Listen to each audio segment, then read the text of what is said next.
Deberías empezar con el anuncio de Baby. De caña real. De caña real. No, de Baby. No, el de Baby, ¿cómo es? Como cuando empieza, no lo podemos cantar todos, un anuncio, una mesa distinguida. Una mesa bien servida. Es el villancico de... Cabal de Navidad. Pero no ya No podemos cantar todos, un anuncio, una mesa distinguida. Bien, amigos, ya pueden ustedes escuchar ahí de fondo la bulla de los zanates y clarineros. Estamos ya acá ubicados, empezando esta transmisión. Bienvenidos todos. Gracias por estar esperando esta nueva emisión y vamos a dejarles inmediatamente con Gustavo Bracamonte, el poeta Gustavo Bracamonte, quien va a dirigir esta reunión de este grupo de escritores chiquimultecos. Bien, nos place de nuevo estar reunidos los zanates y clarineros. Entonces, para que nos conozcan la audiencia, sería que dijéramos nuestro nombre. Hoy tenemos dos invitados especiales también, Gloria Hernández y Luis Aceituno. Entonces, ya los presenté. Entonces, sería que digamos que dijéramos nuestro nombre, ¿no? Bueno, pues mi nombre es César Gutiérrez. Yo nací en una aldea que se llama Churischán, en San Juan Ermita, Chiquimula. Y pues escribo novela y cuento.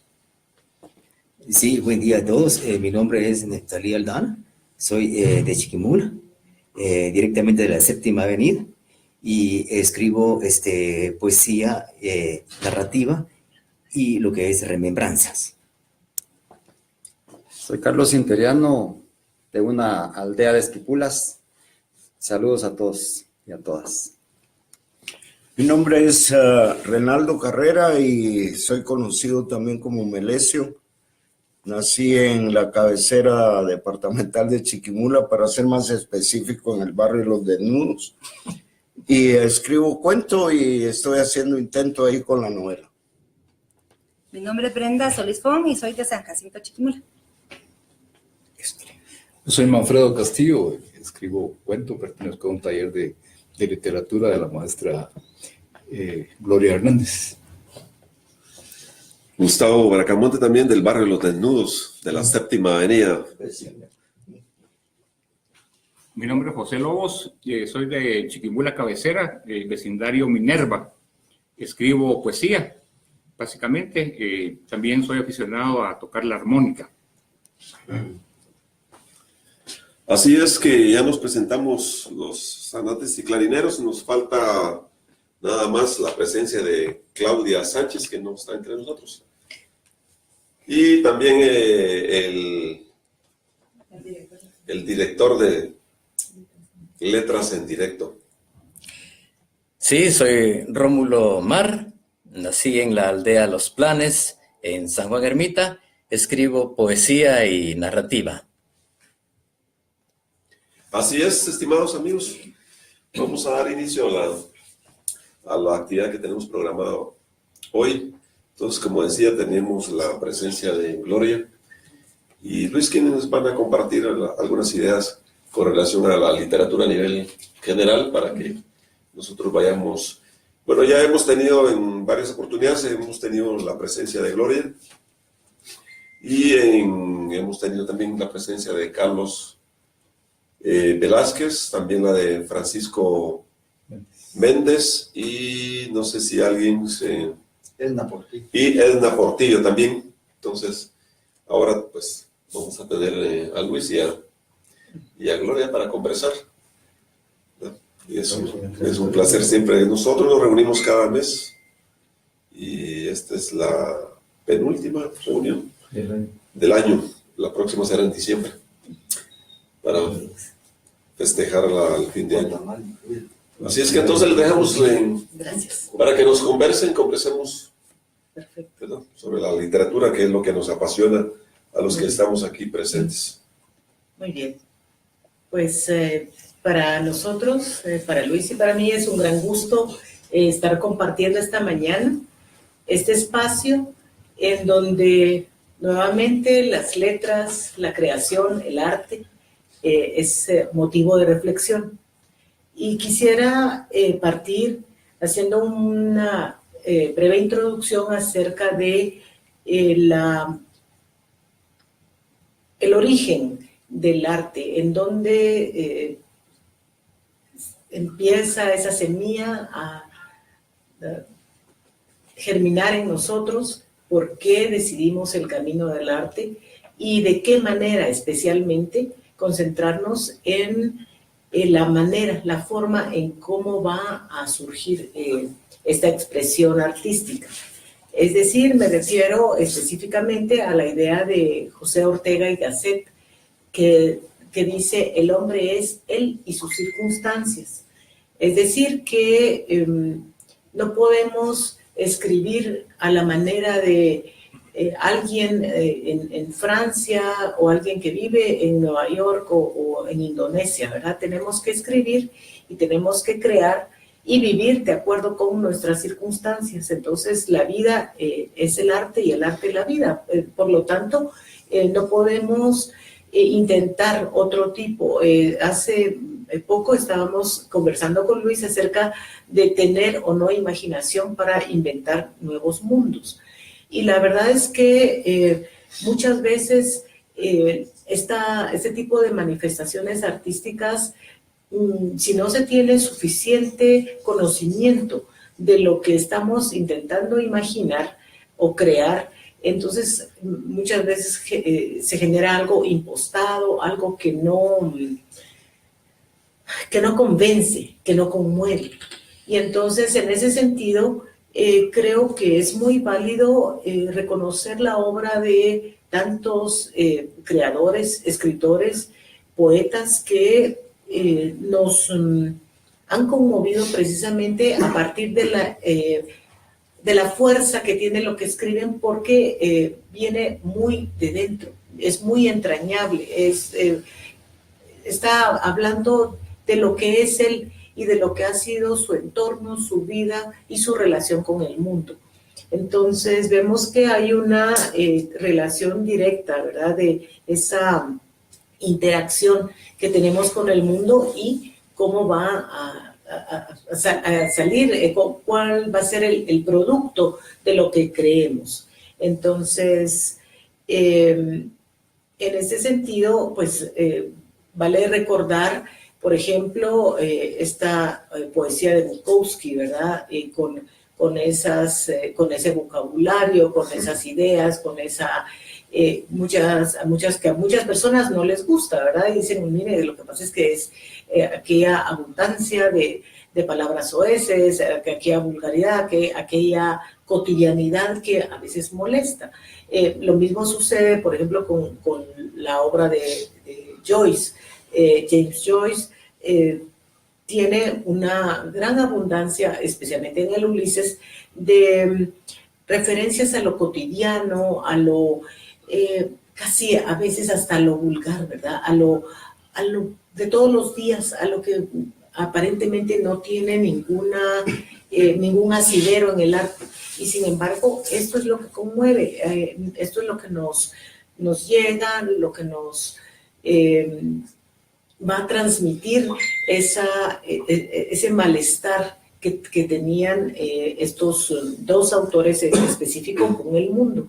De igual manera, sucede, por ejemplo, miren esta obra que encanta a los niños, encanta a los jóvenes y muchas veces a las personas adultas, esta obra Mujercita, que es el entorno de un grupo de mujeres, de unas adolescentes que están en su momento de crecimiento, y todo lo que sucede es una cuestión verdaderamente cotidiana, ¿verdad? Lo que está sucediendo a un grupo de 4 hermanas que están creciendo, que están relacionando con su familia, con el mundo, y que están empezando a salir precisamente de ese cascarón o de esa burbuja que es su entorno familiar. Por otro lado, tenemos, por ejemplo, pues puedo recordarte a Harriet Beecher Stowe, que era una escritora totalmente confinada a su entorno familiar, a su entorno doméstico, puramente doméstico, y que nos va a regalar esa obra maravillosa que llega hasta nuestros días, de La cabaña del tío Tom. Entonces, ella, esta era una mujer que no necesitaba más que el momento, las 2 horas que le tomaba a la harina que había amasado previamente y que había amasado con levadura. Y entonces ella sabía que tenía 2 horas específicamente. Ponía a los niños a jugar, dejaba la masa al lado de la mesa en su cocina, y en esa misma mesa jalaba un cuaderno y su lápiz y escribía. Y entonces era tal la necesidad que usaba de una manera óptima su tiempo y logró finalmente un producto que la puso en el mapa literario, ¿verdad? Entonces, a lo que conduce todo esto, regresando a la idea del hombre y sus circunstancias, es que no podemos intentar escribir desde lo que imaginamos que sería la literatura, o lo que imaginamos que sería otro mundo, otro entorno. Considero como una experiencia propia y como una experiencia a la hora de compartir con mis muchos compañeros en los talleres, incluso conversando con Luis Aceituno, que tenemos que escribir desde lo propio, desde lo guatemalteco, desde lo chiquimulteco, valga la ampliación del término, ¿verdad? Porque esto es lo que vale, esto es lo que nos va a poner en el mundo. Es decir, está escrito todo, está escrito mucho, pero todavía hace falta la visión de Brenda, la visión de Gustavo, la visión de cada uno de nosotros, la visión de Melesio, etcétera, ¿verdad? La visión de cada uno, cuál es el mundo, cómo es la experiencia del mundo para cada uno de nosotros. Y entonces ahí radica la originalidad de una obra. Es decir, probablemente los temas van a ser siempre los mismos, y probablemente nos vamos a encontrar con la idea de querer ser originales, o la idea de en dónde está la originalidad. La originalidad probablemente en cuanto al tratamiento de los temas, o a la escogencia de los temas, la selección de estos temas sobre los cuales vamos a escribir, no hay mayor alternativa. Los temas ya están dados desde los griegos, desde Shakespeare, desde los grandes. Los temas son los mismos de siempre: el amor, la traición, el dolor, la muerte, etcétera, la búsqueda existencial. Pero hace falta ver entonces la originalidad para mí, desde mi visión de las cosas, es la individualidad, cómo va a afectar a este tema específico, mi visión, cómo lo he vivido, a partir de qué vivencias, de qué dolor, de qué alegría le voy a transmitir a esta obra que estoy creando. Entonces, en este sentido, quisiera que Luis nos contara un poco acerca de dónde partió para escribir su colección de cuentos, que acaba de salir publicada en su segunda edición y que se llama Los años sucios. Solo estoy monitoreando con el video. Pues solo, más bien continuando 2 o 3 ideas que habías planteado al principio, ¿no? Sobre el hecho desde dónde partir, ¿no? Creo que al menos que nos falte uno, nadie se anda preocupando por demostrarle a los demás que tiene 5 o 10 dedos en las manos, ¿no? Es decir, eso lo damos por hecho. Creo que también la cuestión del origen tiene que ir. Uno parte, digamos, ¿quién era el que decía esto de pinta tu aldea y vas a pintar el mundo, ¿no? Y lo decía no desde una perspectiva provinciana, sino desde una perspectiva del punto de vista, ¿no? Es decir, qué sé yo, lo antigüeño, lo chiquimulteco, lo japonés, es una esencia propia a nosotros. Es decir, si yo me pongo a escribir preocupándome de que sepan que soy antigüeño, pues como que no tiene sentido, no tiene razón, ¿no?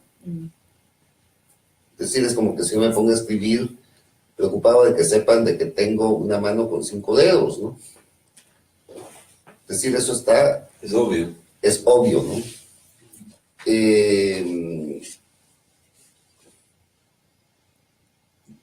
Creo que uno tiene que partir de la condición humana y de cómo nos confrontamos de una u otra manera a lo desconocido. Vos decías algo así, las preguntas van a ser las mismas en una aldea de Chiquimula que en una aldea de Japón. Decir cuáles son esas preguntas, pues este tipo de preguntas esenciales, de dónde venimos, hacia dónde vamos, qué diablos estamos haciendo en el mundo. Es decir, son como las preguntas primigenias que nos vamos a plantear, digamos, a partir de que tenemos conciencia de nosotros mismos, ¿no? Ahora bien, digamos, por supuesto, la geografía, las circunstancias van a determinar las maneras en que nos vamos a contestar esas preguntas, ¿no? Y llevándolo hacia la literatura, van a determinar la manera en que nos vamos a narrar. Es decir, que vamos a contar quiénes somos nosotros, ¿no? Quizás... si vamos a los años sucios, pues que es en lo que se relacionaría con lo que decís, es que, bueno, es un libro que sí se origina, digamos, de una experiencia generacional, de toda aquellos que nacimos alrededor de 1954, un poco después, yo soy de 58, ¿no? Esta generación que vivimos, por un lado, digamos, dentro de una situación política que por muy alejada que hayamos estado de ella, determinó nuestras vidas de una u otra manera. O sea, uno no le escapa, digamos, a la historia, ¿no? Y por otro lado, digamos, esta generación que viene, llamémoslo, de un boom de la clase media. Digamos, una de las estrategias de Estados Unidos luego de la intervención fue darle una capacidad de consumo a las clases medias como para estabilizar las sociedades, y fue así, digamos, que entró, qué sé yo, la refrigeradora, la licuadora, la radiola, nuestras casas, la televisión en los 60, que, digamos, nos dio esta idea de un mínimo de prosperidad, un mínimo de futuro, ¿no? Es decir, nosotros éramos gente que queríamos ir hacia el futuro, que queríamos, de cierta manera, prosperar, ser más o menos mejor que nuestros padres, y qué sé yo, pues, llegar a nosotros somos la primera generación, digamos, de la masificación de la educación universitaria. Es decir, eso no existía en los años 40, 50. Me acuerdo que mi papá, que era médico, se graduó más o menos en debe haber sido 1947, 48, y su número de colegiado era el 427. Es decir, bueno, pues no sé desde cuándo se colegiaban, pero serían como unos 20 años, 10 años antes que había que colegiarse, pero bueno, había cuando él habían 427 médicos en Guatemala, digamos, por lo menos reconocidos, ¿no? Por supuesto, toda esta situación va a cambiar a partir de los años 60, 70. Hay una clase media que empieza a instruirse y que va a estar en el centro, digamos, de todas las demandas de cambio dentro de esta sociedad. Pues es una generación, digamos, que empieza a tener herramientas para pensarse a sí misma, para pensar el país, para tener un sentido crítico frente a las cosas que se estaban pasando. Por otra parte, una generación, creo que una de las generaciones más abusadas en la historia de Guatemala, es decir, una generación que aún si nos refugiáramos en el hogar, crecíamos a base de palos. Es decir, la policía te apaleaban, nomás tenías razón, pues te apaleaba de niño, te apaleaba de adolescente, te apaleaba de joven, pues simplemente por el hecho de serlo, ¿no? Eso, quiera que no, pues marca una especie de trauma social, ¿no? Y marca, digamos, una actitud de rebelión contra todo eso, ¿no? Esta generación que quiere cambiar el mundo, que quiere cambiar el orden de las cosas, que se inmiscuye, digamos, que se une a experiencias radicales, que una generación sacrificada, o sea, no solo abusada, sino que sacrificada. Si nosotros hacemos un recuento del saldo de muertos y desapariciones que nos deja, digamos, la última mitad de los años 70, nos damos cuenta que un 85% tenían menos de 25 años. Eran listos, eran niños, eran jóvenes, ¿no? O sea, es un país que está sacrificando a su juventud.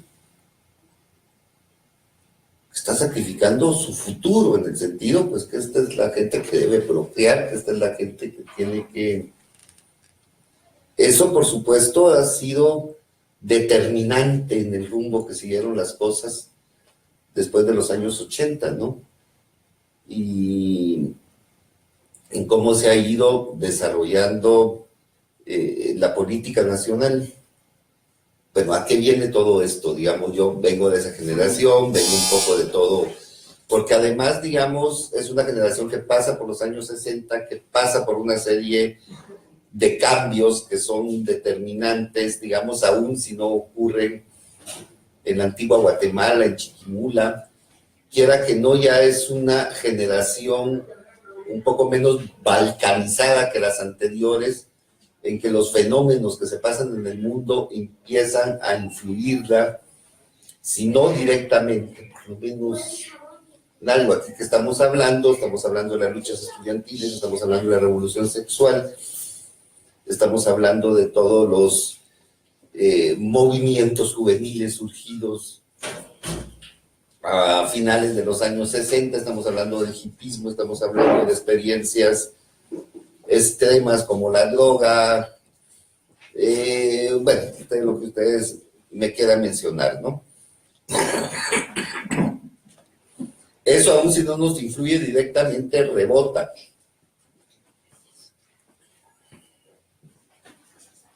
Y,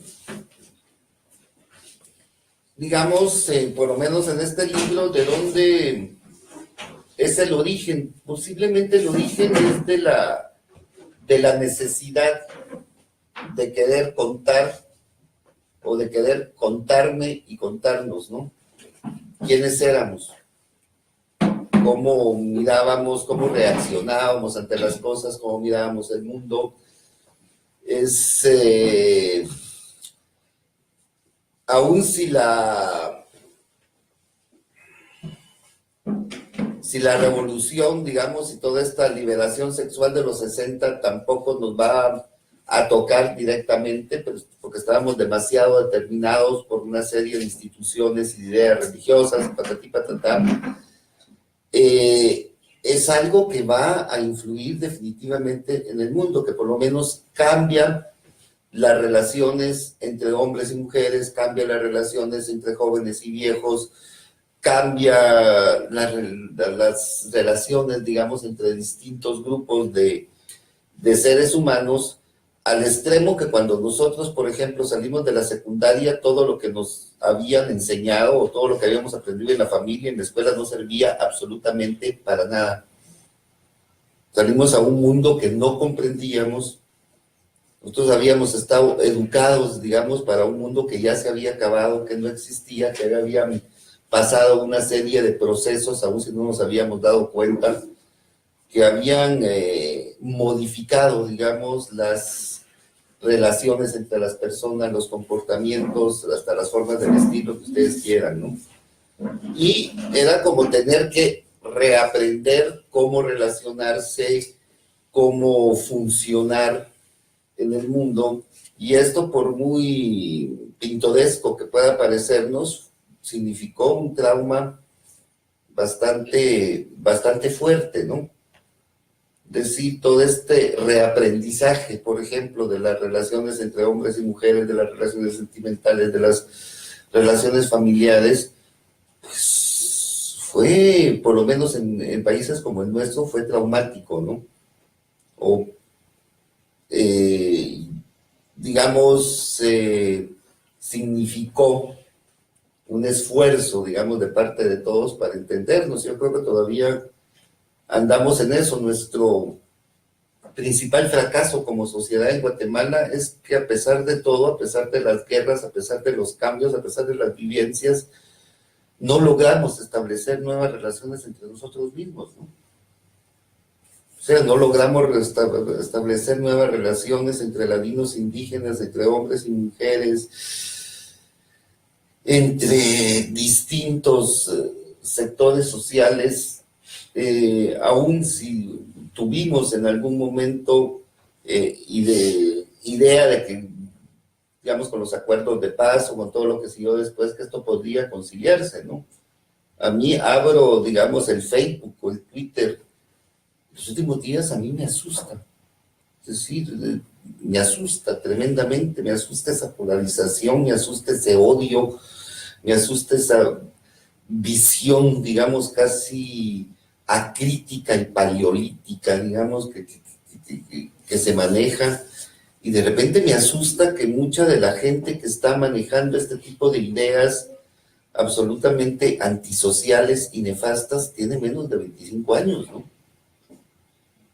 ¿De dónde jodidos mamamos ese odio? ¿De dónde jodidos mamamos esa ceguera hacia la realidad? ¿De dónde mamamos esa especie de síndrome de la confrontación y el enfrentamiento? Es decir, Guatemala pareciera que una de las características guatemaltecas es que siempre tiene que oponerse a un enemigo para reafirmarse, para identificarse, ¿no? Decir cómo estamos, por ejemplo, despertando todo este fantasma del anticomunismo ya de una manera absurda, porque, es decir, ya el mundo cambió hacia otro lado, pues ya los del comunismo es un fantasma, digamos, es una experiencia que por lo menos en lo inmediato no puede ser posible, pero como necesitamos un enemigo, digamos, recurrimos a los fantasmas más negros de la historia para revivirlos, ¿no? ¿A qué viene todo esto con la escritura? Pues no sé, pero son cosas con las que yo crecí, fueron cosas, digamos, que me afectaron directamente y afectaron de cierta manera a la gente que yo crecí. Y las historias que yo escribí fueron saliendo de la necesidad de saber de saber de dónde venía yo.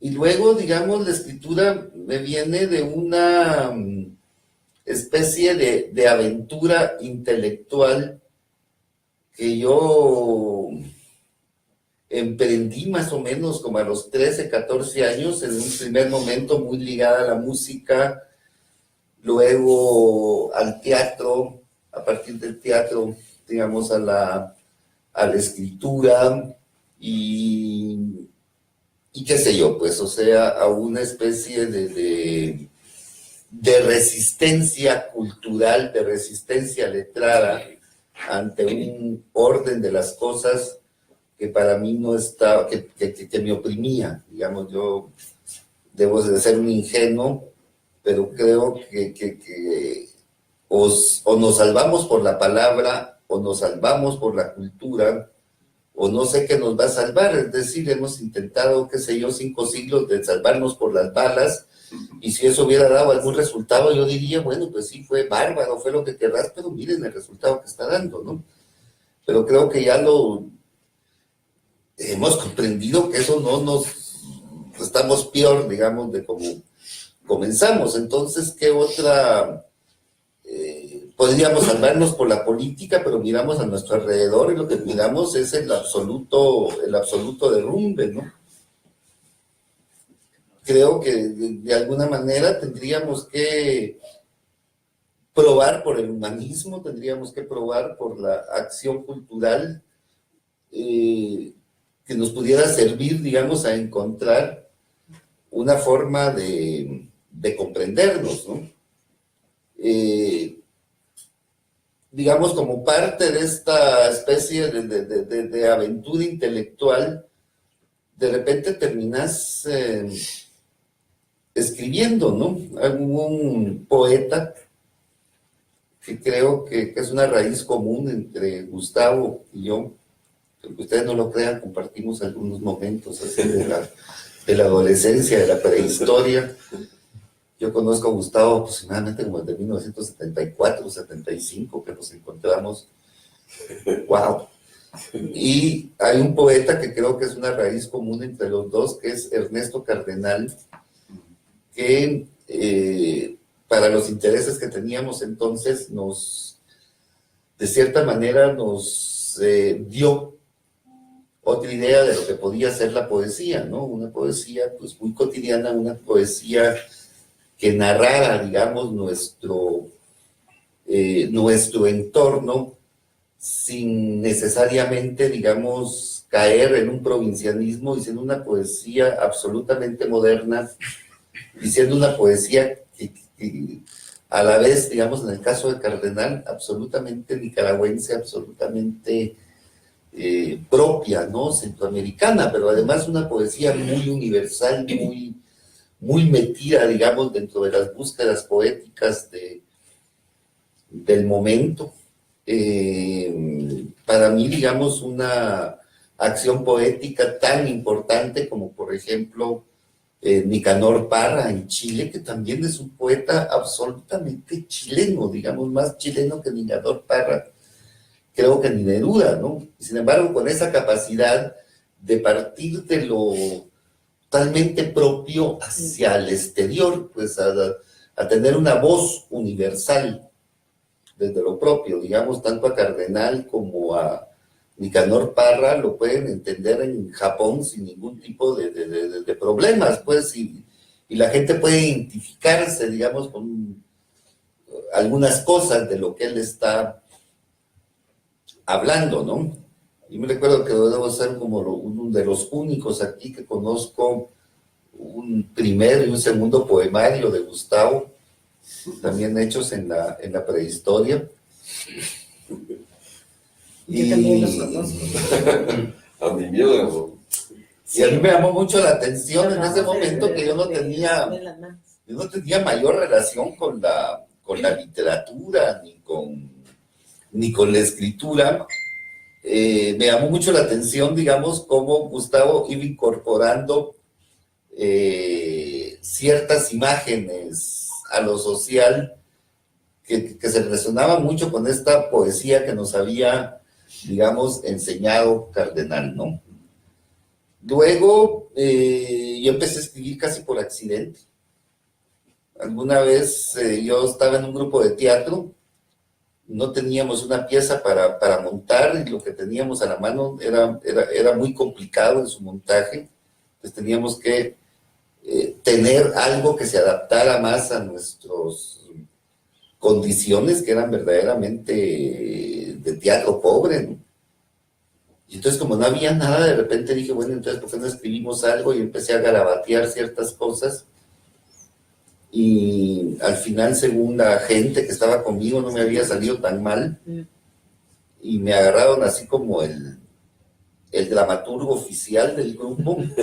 Y bueno, yo creo que debo de haber escrito como 2, 3 piezas que afortunadamente están perdidas y no tengo una copia. Y al que la tengo y la haga pública digo que es una injuria, pero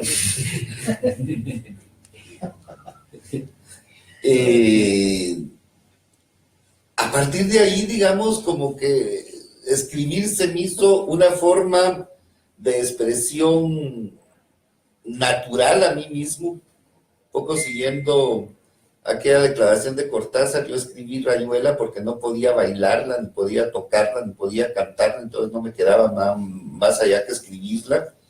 Y como yo no podía bailar, no podía cantar, no podía tocar ningún instrumento, no tenía ningún talento especial para otras cosas, pues como que lo más inmediato, lo más fácil era escribir, pues era agarrar un lápiz y ponerme a garabatear lo que se me pasaba por la cabeza. Por supuesto que luego viene ya, digamos, por una parte está escribir y está muy bueno expresarse y está muy bueno decir lo que uno siente y eso es muy respetable, ¿no? Pero luego uno empieza a comprender que la literatura es otra cosa, ¿no? Que la literatura es crear una realidad a través del lenguaje y que solo existe en el lenguaje.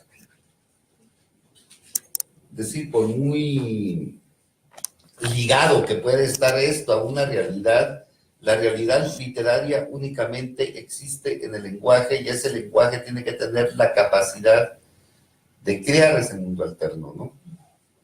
Un mundo alterno que por supuesto nos va a enseñar mucho o nos va a confundir más sobre el mundo en el que nosotros nos desenvolvemos cotidianamente, ¿no? Y entonces es como de ir comprendiendo ese proceso de transformación, de creación, de querer. Por otra parte, la literatura, sobre todo cuando uno viene de lugares tan pequeñitos y tan aislados del mundo, creo que también se convierte en una manera de escapar, una manera que nos tira hacia otras partes, que nos hace ver, digamos, que el mundo es mucho más amplio de lo que nosotros creemos, ¿no? Y por supuesto esto de comprender que el mundo es mucho más amplio, más diverso, más rico en experiencias, también nos hace ver, digamos, que la realidad es un fenómeno más amplio, ¿no? Y esto creo que es importante en países como Guatemala, en donde nos balcanizamos y nos encerramos en todo, digamos, en ideas fundamentalistas, en estéticas muy, muy determinadas, ¿no? Y por otra parte, ya para terminar, yo empecé a escribir porque empecé a leer. Y de repente a uno le da la impresión como lector de que uno también puede intentar, digamos, recrear esas realidades, esos mundos que empiezan a ser determinantes para uno, ¿no? No sé qué. Pues a mí me llama la atención lo que estás diciendo con relación a el lugar, no importa qué tan pequeño sea el lugar de donde venimos, si cada quien, me llama la atención que ustedes dijeron barrio, calle, porque eso nos determina, ¿verdad? Y no importa de dónde vengamos, si yo me pongo a a pensar de dónde vine, de dónde salí. Yo salí del barrio de La Palmita, en la zona 5, ese es el origen de mi familia, y la verdad es que sí, me determinó, ¿verdad? Me determinó la experiencia de la infancia, sus olores, sus colores, las sensaciones, las personas con las que me relacioné en ese momento. Pero entonces, uno no cree que en el transcurso de la vida, cuando va creciendo, pues que la vida se va a solucionar de una manera, de lo más cotidiana y de lo más sencilla, y aún así nos queda, creo que en ese sentido compartimos todos aquí, y probablemente muchas de las personas que nos están escuchando, esa sensación de un malestar, ese famoso malestar que hablan los filósofos, ¿verdad? Una náusea, un malestar por estar en el mundo, es decir, hay algo que no nos gusta, y escribir se refiere precisamente a eso, a pasar el mundo a una versión más amable, una versión que con la que estemos un poquito más reconciliados, porque a veces a lo mejor esos palos a los que se refería Luis Aceituno, que llevamos como generación o como... Y no, yo creo que no solo esa generación, aquí en Guatemala, generación tras generación, el mundo parece estar en contra de los jóvenes, de los niños. Veamos ahorita la situación de la niñez y de la adolescencia en Guatemala, es pavorosa, ¿verdad? Entonces, creo que incluso hasta les va peor que a nosotros, ¿verdad? A los jóvenes y a los niños en este momento. Pero a lo que voy, regresando a la generación de la literatura, o sea, de dónde viene esta situación generativa del arte, es que en algún momento decimos, no, tengo que escribir y tengo que decir lo que no me gusta. Y yo creo que eso es lo que compartimos aquí todos. Y a mí me llama la atención también otro hecho, y es que cada vez más hay grupos escribiendo. Esto no es un hecho gratuito, esto no es una casualidad, esto es una necesidad, ¿verdad? Esta es casi una categoría hegeliana, ¿verdad? Esta es una necesidad, no es casual. Venimos pensando que la vida ya está resuelta, o que ya me casé, ya tuve hijos, o ya conseguí un trabajo, o ya resolví en muchos terrenos, pero hay algo que todavía está ahí. Hay una pulsión, hay una necesidad de expresión que no se resuelve de ninguna de las maneras que tenemos, que hemos experimentado. Entonces, ¿qué pasa? Necesitamos expresarnos y necesitamos intentar el arte. Unos cogen una guitarra, otros empiezan a hacer teatro, otros cantan. A nosotros no nos queda más que garabatear en un cuaderno, en hojas. Ustedes mismos probablemente lo han experimentado. Si no tenemos el cuaderno a la mano o la computadora y estamos en nuestro lugar, no importa dónde, la idea viene, y a veces estamos en un semáforo y estamos en cualquier lado, anotamos algo, estamos en una sesión de trabajo y ahí en una esquinita algo tenemos que anotar, un pensamiento, una idea, algo que nos está preocupando. A lo mejor esto se va a convertir más adelante en algo un poquito más elaborado, en arte, ¿verdad? Pero creo que es importante compartirlo desde nuestro espacio privilegiado que compartimos esta mañana con las personas que nos estén escuchando o viendo. Es decir, esta necesidad de escribir en un principio debe convertirse en arte por medio del trabajo, porque no necesariamente lo que escribimos en esos papeles ya es arte. Ojo con esto, ¿verdad? Lo que sale en un principio, lo que vamos a casi a vomitar de manera emocional, espiritual, en un papel, no es arte inmediatamente, solo porque a mí me salió y yo creo que ya soy escritor. No, yo creo que hay que repensar esto, hay que decantarlo, hay que...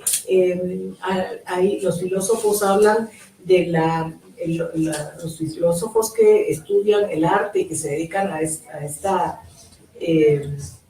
rama de la filosofía, que es la estética, hablan de dos momentos en los cuales sucede o se va a producir la obra de arte, y hablan de un rapto inicial, ¿verdad? ¿Cómo podemos conceptualizar ese rapto?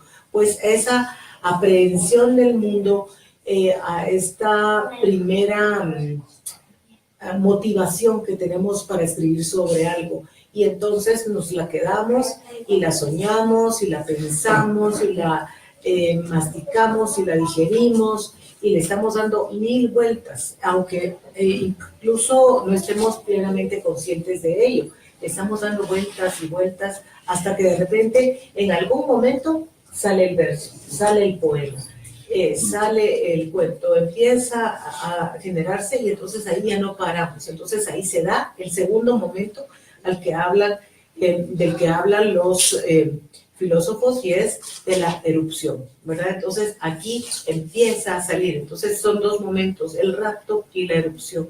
En ese momento, pues entonces empezamos a escribir y escribir y escribir, y entramos en una etapa de creación, ¿verdad? De creación pura, en donde vamos a de primero enfrentarnos con un texto que no conocíamos, empezamos a leernos a nosotros mismos, como bien dijo Luis, es decir, empezamos a ver algo que salió de nosotros, y decimos, a veces hay incluso un extrañamiento, ¿pero qué esto? ¿Por qué escribí esto? ¿A qué se refiere esto? Y no importa por qué salió, eso ya es trabajo, ese análisis es trabajo de los críticos literarios, de los analistas, incluso de los semióticos, ¿verdad?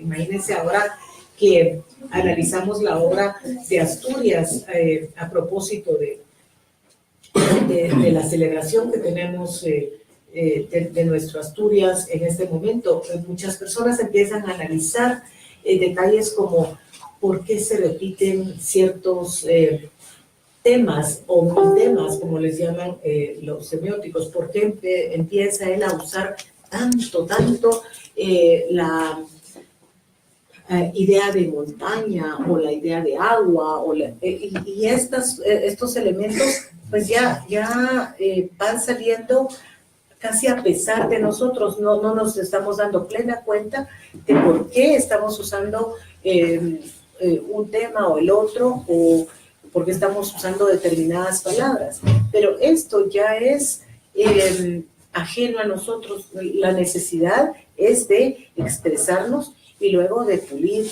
y trabajar para que al final, pues, a lo mejor quede un poema, a lo mejor quede un buen cuento, o la síntesis de ese cúmulo de ideas que nos molestan, de emociones, de experiencias que nos han marcado a nivel de vida cotidiana.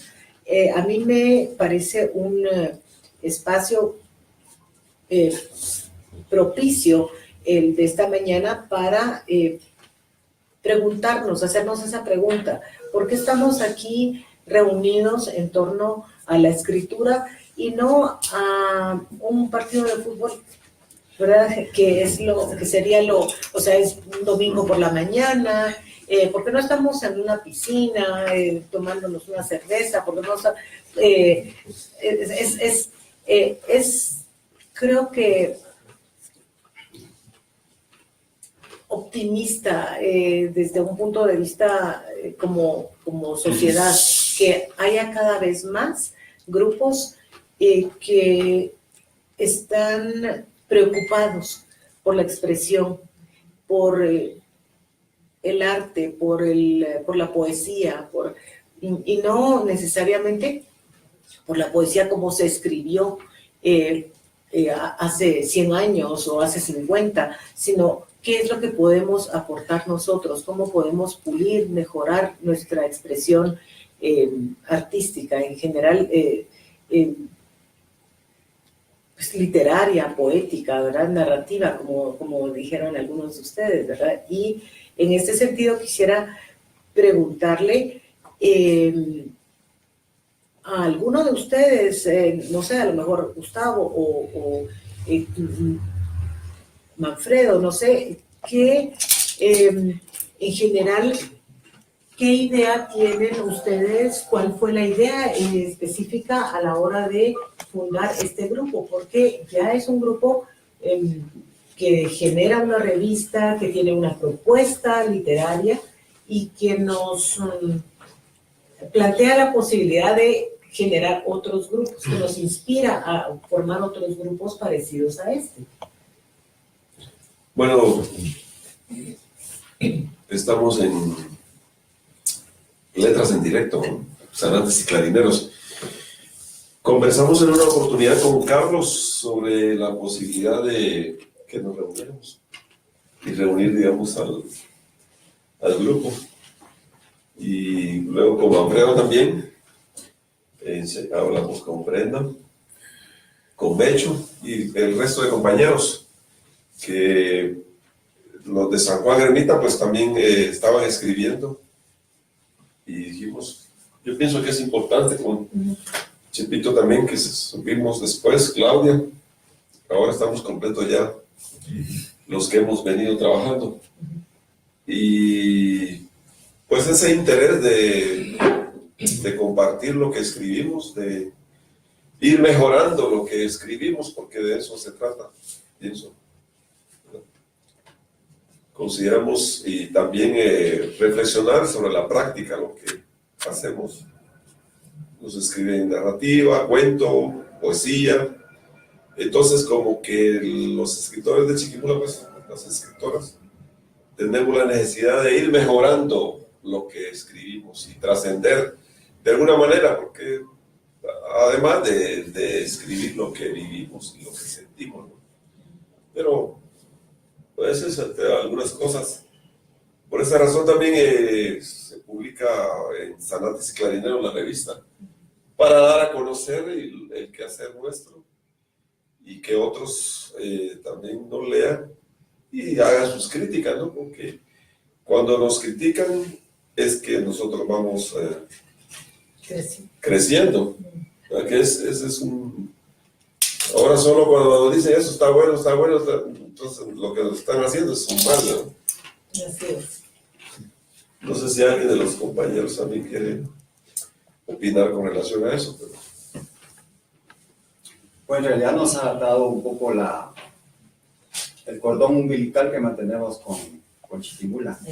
Y hemos cultivado una especie de literatura nostálgica, creo yo, en el sentido de que es lo que nos une al terruño. Cada uno de nosotros tiene un estilo, creo, un estilo diferente de expresarnos a través de la literatura, pero a todos nos une un entusiasmo y un anhelo de estar conectados con Chiquimula a través de la literatura. Hemos hecho algunos esfuerzos por estar físicamente presentes en Chiquimula a través de talleres que hemos trabajado con escritores chiquimultecos. En primer lugar, este grupo de Zanantes y Clarineros surge como la expresión de los escritores de Chiquimula en la ciudad capital, pero pertenecíamos y hemos pertenecido y creo que seguimos perteneciendo en lo afectivo al grupo Portalibros de Chiquimula, que es un grupo literario, un grupo de escritores chiquimultecos que se funda hace algunos años en Chiquimula, con quienes tenemos excelentes relaciones y mantenemos siempre esos canales de comunicación abiertos. Y pues en ese sentido nacimos allá en el seno de Portalibros, pero también hemos cultivado como una personalidad propia y un deseo de comunicarnos, las personas que nos encontramos en la ciudad capital a través de la literatura, y de esa cuenta es que estamos reunidos, nos reunimos cada mes, pero aparte de reunirnos cada mes, mantenemos siempre nuestro grupo de WhatsApp, donde nos discutimos temas interesantes, compartimos chistes también, humor no solo del fino, sino humor del grueso también. Pero de eso se encarga Castillo.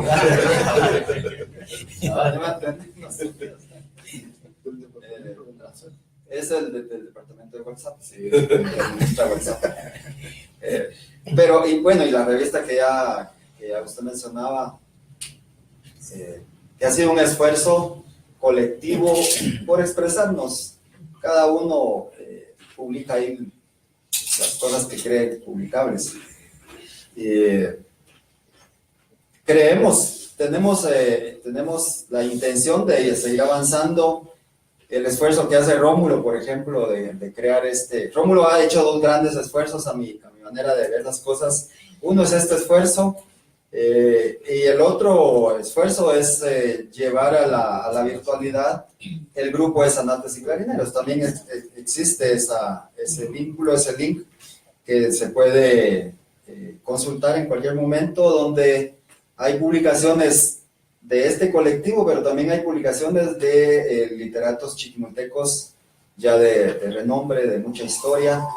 De tal manera que a nosotros siempre nos ilusiona cada vez que manejamos la metáfora de los Zanates y Clarineros estarán haciendo ruido el próximo tal día de cada mes.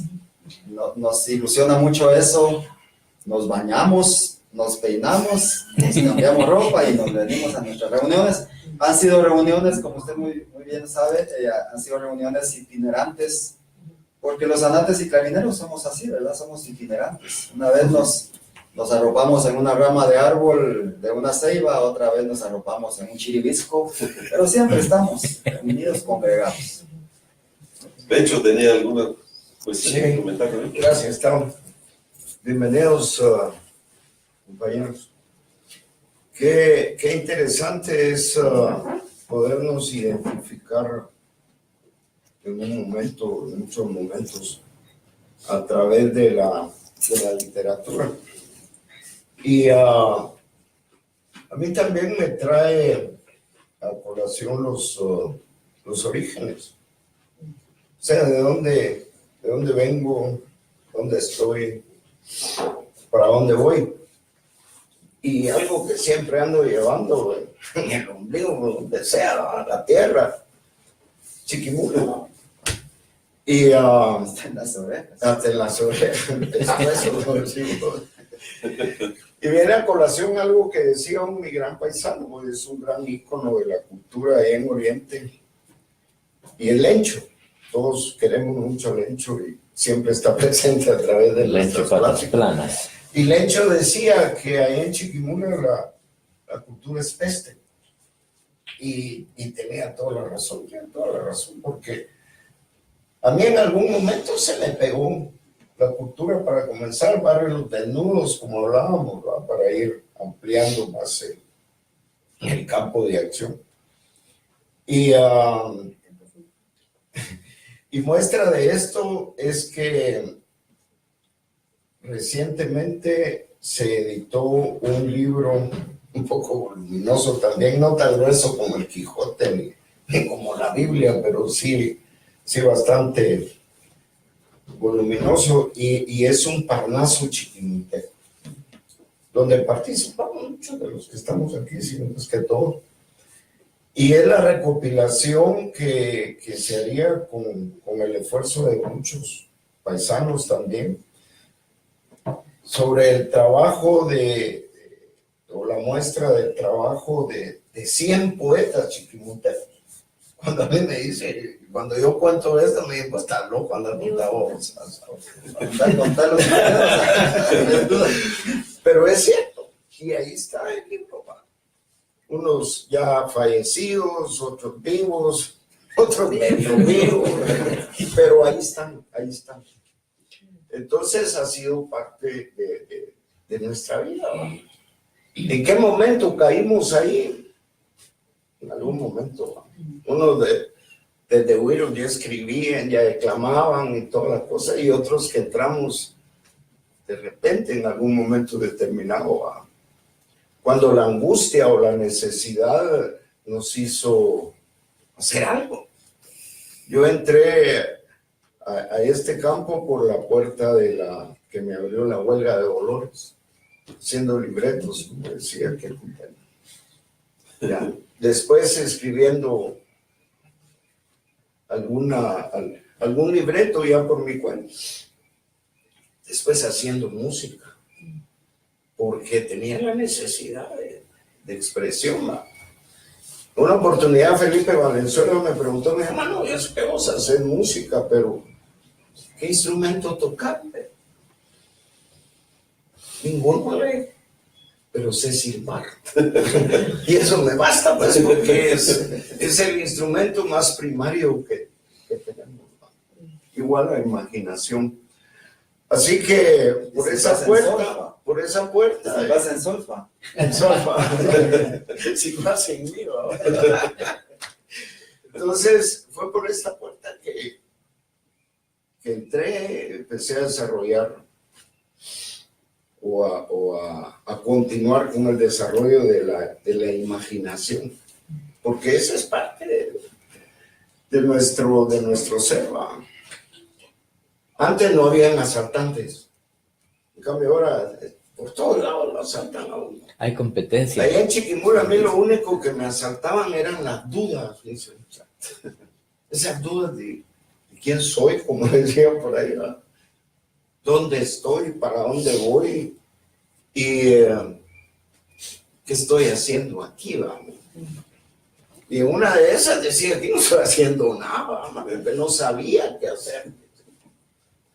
Y en una oportunidad ya estaba encaramado en un barco para ir a dar la vuelta al mundo en Puerto Barrios. Ahí fue a parar de maestro, ahí dijo cómo me colaba por ahí. Pero me bajaron del barco. A mí no me bajaron del avión, sino que del barco. Y así fue como vine a parar aquí a la capital, ¿no? Pero con muchas inquietudes, con muchos deseos de encontrar algo que andaba buscando, pero no sabía qué era. No sabía. Creo que ni sabía quién era yo. Por eso que soy Melesio, ¿no? Entonces, así fue como vine a caer aquí con los compas, ya después de habernos conocido en el camino. La mayoría somos paisanos de barrio, fíjate, vos casi todos nacimos en el barrio de Los Desnudos. Bueno, andan tapaditos antes. Es que Tienes historia. Renaldo, la patria grande es Salmón Abajo. Y ahí hay barrios, los Desnudos, Minerva. Yo soy de Minerva, vosotros de Desnudos, pero la patria grande es Salmón Abajo. Salmón Abajo y está Chucho arriba también, que son vecinos. Entonces, pues yo por eso estoy aquí. Y créanme que aquí he encontrado mucho. Tan es así que ya me tiré al agua con escribir a escribir un librito, ¿verdad? ¿Sobre qué? Que es producto de 40 años, fíjate, man. Y yo no sabía si era realismo mágico o era postmodernismo o qué, vamos. Que eso ya es... Entonces le puse milagro. milagro. Entonces le puse que era de ciencia fricción, porque era precisamente eso que decía, que era el contacto entre la realidad y la fantasía, la imaginación, que al chocar tiene que salir algo. Y así fue como salieron los cuentos melesiánicos. Y ahorita que, como les decía, ya estoy haciendo una incursión ahí en la novela, y está saliendo una novela crónica, fíjate, porque tiene las dos cosas. Y además es una sociedad que está viviendo una enfermedad muy crónica, fíjate. Pero ahí estamos, algo tenemos que hacer. Gracias. No sé si Brenda quiere. Fíjense que en la casa sucede algo que cuando van a llegar los poetas de Chiquimula, es un revoltijo. Un día antes es así como que un revoltijo. Algo como lo que tenía ayer, un chequito aquí en la casa solito. Es un padre hermano. Dice mi hija que los poetas de Chiquimula son sagrados. Dice, pero que sus reuniones son aburridas, por eso dejó de venir a las reuniones. Ya no quiere venir. Pero sí, se ha logrado, digamos, dentro de los grupos se ha logrado un nivel de expresión de la amistad y del amor, y hay un sentimiento como de respeto a lo que hacemos. Eso de la envidia no existe aquí. Yo creo que hemos superado o estamos como en un nivel bastante bonito de amistad, y eso nos ayuda también a compartir lo que hacemos sin pena de que se van a reír. Entonces, de alguna manera también nos hemos ayudado a revisar algunos, sobre todo lo que se va a planificar o publicar en la revista. Y la dicha de poderlo juntar aquí en la capital. En Chiquimula existe algo que es bien importante, porque se conserva mucho la tradición de la poesía métrica.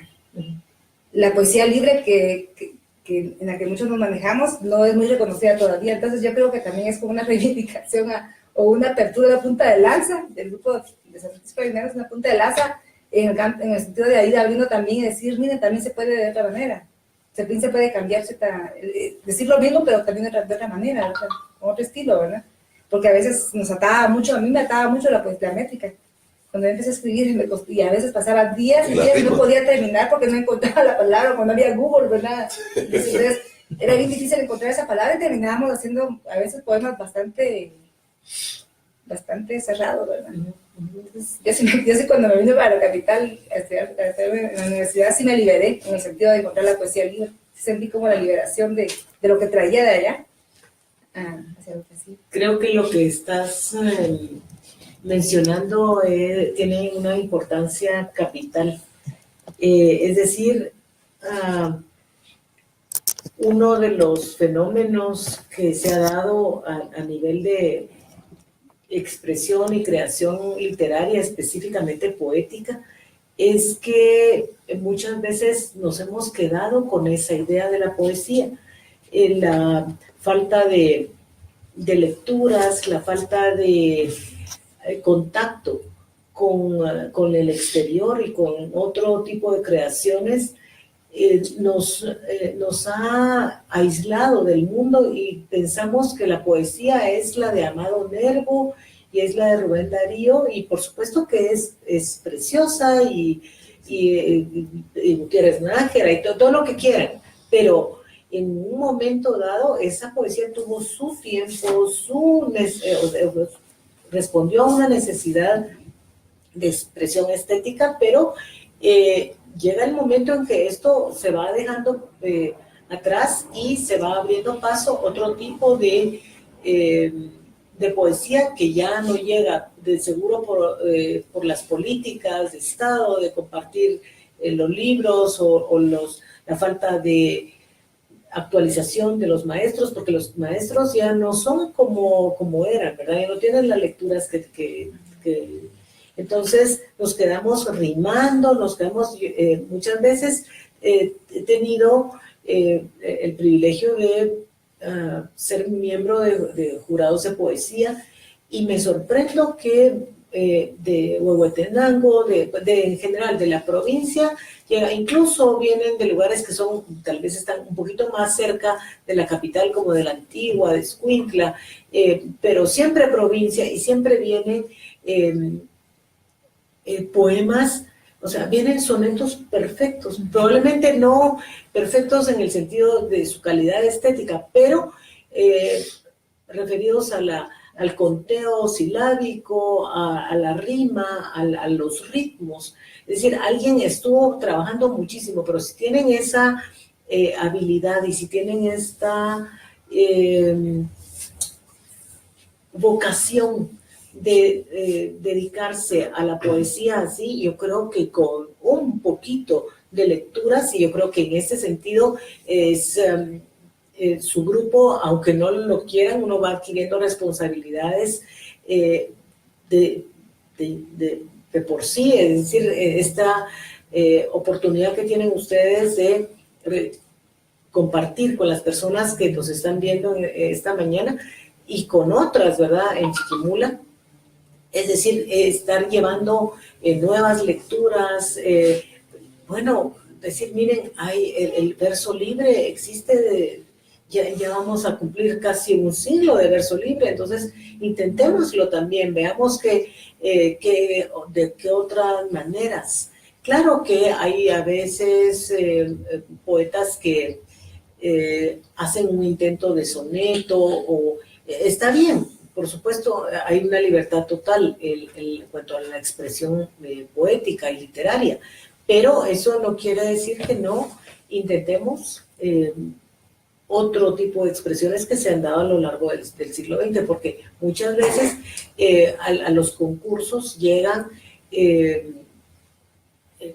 poemas rimados y de una manera casi automática, porque vienen miembros de jurado de otras partes, de otros países, y entonces dicen, miren, esto viene rimado, sí, bueno, esto debe ser la provincia, sin leerlo se pone de lado. Entonces, ojo con esto, ¿verdad? Necesitamos actualizarnos, leer, y como dices tú, Brenda, incursionar en otros registros, ¿verdad? Otras maneras de expresión de la poesía. Por ejemplo, los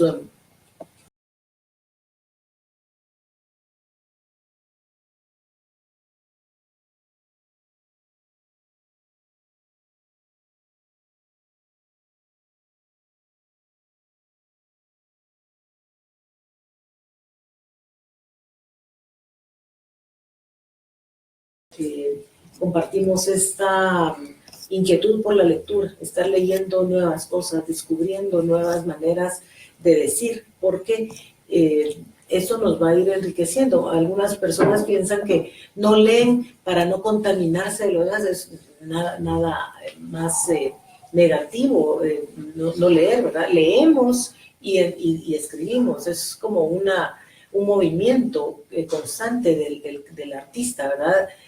Recibir insumos, recibir retroalimentación del mundo, no solo en cuanto a vivencias y experiencias existenciales, sino también a lecturas, a otras expresiones, no solo del arte, sino de la literatura, sino en general del arte, la pintura, la música, el cine, cualquier otro tipo de expresión, ¿verdad?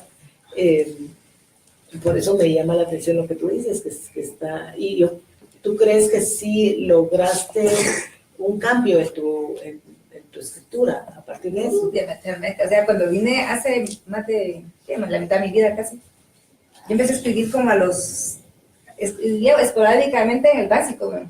Ajá. Luego como a los 18, 19 comencé ya a publicar, porque trabajaba en una institución y entonces había un boletín institucional, entonces publicaba ahí lo que era como una prosa poética, pero yo trabajaba en comunidades de desarrollo, en desarrollo comunitario.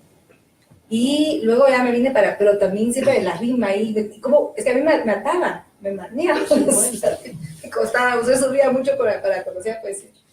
Entonces cuando yo llegué a la universidad, a la Escuela de Ciencia Política, hicimos un grupo que se llamaba Los del Muro, que ahí estaba Palleras, Daltón, éramos los estudiantes de la época en ese tiempo. Entonces comencé a ver que había otras maneras, a mí me sorprendía ver cómo que ellos con qué facilidad trabajaban y yo con mi rima ahí que no me salía. Entonces comencé a darme cuenta que había Marlon Germán Alfonso, entonces dije, ay, qué bonito así. Entonces comencé a probar y sentí, y como tú dices, cuando uno viene trabajando la métrica y la rima y todo, como que cuando se suelta es más fácil, soltarse porque uno trae la experiencia y el fogueo incluso de las palabras. A veces escribís con más musicalidad, porque traes ese ritmo. Entonces, yo creo que sí fue, de hecho, la rima bien hecha es una rima preciosa y hay mucha gente a la que le encanta la poesía chiquimula por los poetas chiquimultecos que escriben con rima. Hay para todos los gustos, ¿verdad? Pero yo creo que a nivel de los que estamos, el salir del pueblo es interesante porque, como decía Caritos, como que nuestra fuente de inspiración. Como que la fuente es el pueblo, ¿verdad? O es el barrio o lo que sea, pero ya en otro formato, ¿verdad? Ya sale en otro formato. Y no, yo creo que nadie aquí se ha dejado de vivir en su pueblo cuando escribe, ¿verdad? Escribimos desde ahí. A veces creemos que somos localistas o que tal vez defendemos mucho la tradición o los personajes de los cuentos y todo, pero yo creo que es lo que vivimos y es lo de donde seguimos existiendo, ¿verdad? Respecto de eso, hay una anécdota, ¿no? Esto es una muchacha casada, hija de una especie de granjero, muy bonita ella, casada con un doctor, y que se enamora en principio del tipo que despachaba en la tienda. Y luego llega un tipo al pueblo, ¿no? Pues, un tipo que viene así como de la ciudad, muy bien, muy guapo él, muy bien trajeado, pues, y por supuesto, esta niña se fascina por él, empieza una relación, llamémosle prohibida, y va a una fiesta, ahí digamos, a la casa de los ricos del pueblo, ¿no? Y empieza a ver cómo están las cortinas, y mira las luces. Es una cuestión fascinante para ella, lo que quiere es ir a la ciudad y vivir una vida un poco más plena que lo que le ofrece el pueblo. Se va a la ciudad, empieza a tener la relación con este amante, empieza a ser muy tortuosa, muy mezquina de parte de él, hasta que viene la muchacha esta y por medio era un poco como el tonto del pueblo que siempre había estado enamorado de ella, pues creo que consigue un veneno más o menos, se lo traga y se muere. Esta historia hubiera podido ocurrir en Chiquimula, en Antigua, en Xela, en Quiché, donde ustedes les dé la gana, y era un chisme. Un chisme de estos de pueblo, cuando uno llega a su casa, viene su mamá y te dices, fíjate que la fulanita se metió con menganito,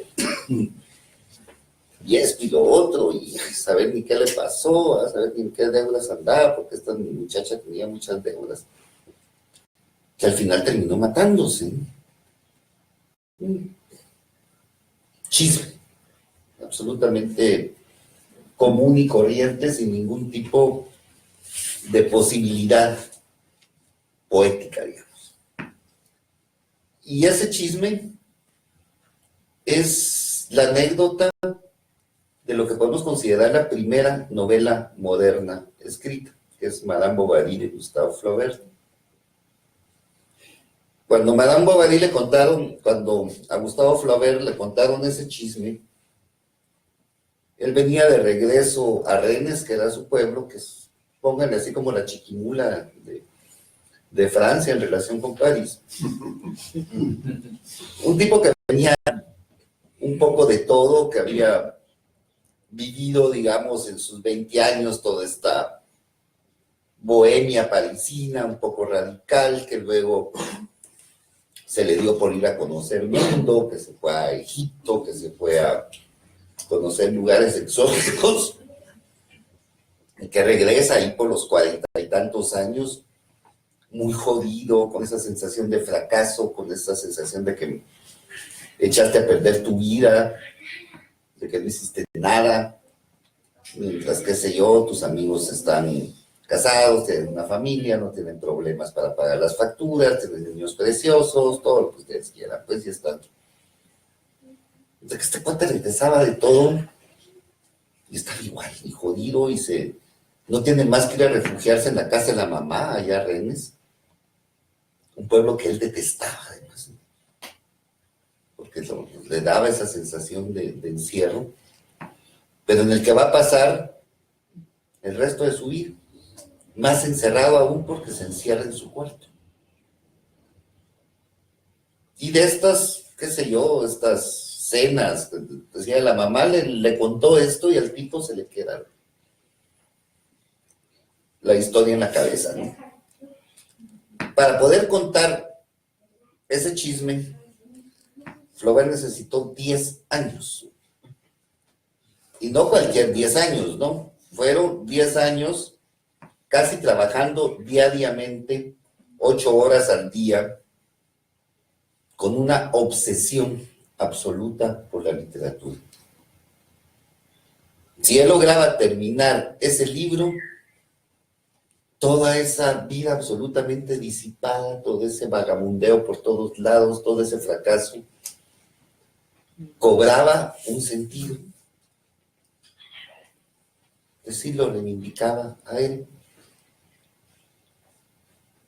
Afortunadamente nosotros podemos casi seguir el día a día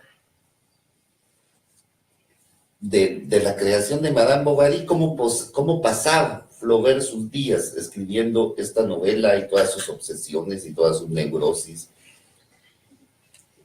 Porque a la par tenía una amante un poco particular, porque si se miraban 2 veces al año, era mucho.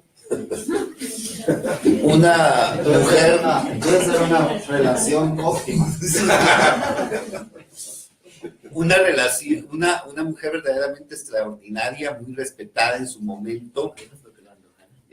Una poeta que tenía en ese momento, digamos, mucho más influencia en los círculos literarios que lo que podía tener él, que era, llamémoslo, a los 40 y tantos años, ya un viejo amargado que se quería dejar del mundo, cascarrabias, que la única que lo soportaba era su sobrina, que estaba pequeña y era más o menos la que le podía sacar un mínimo de humanidad a este señor absolutamente neurotizado, ¿no?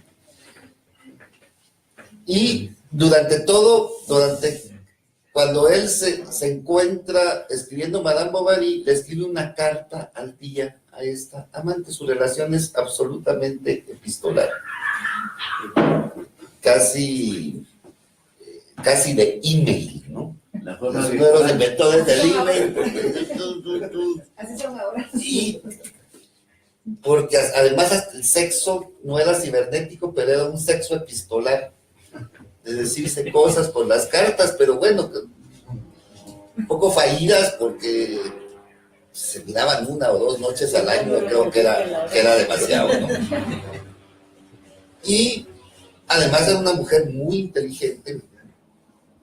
Y Flaubert, aunque lo han acusado de misógino y de falócrata, muchas veces se relacionaba con mujeres muy inteligentes.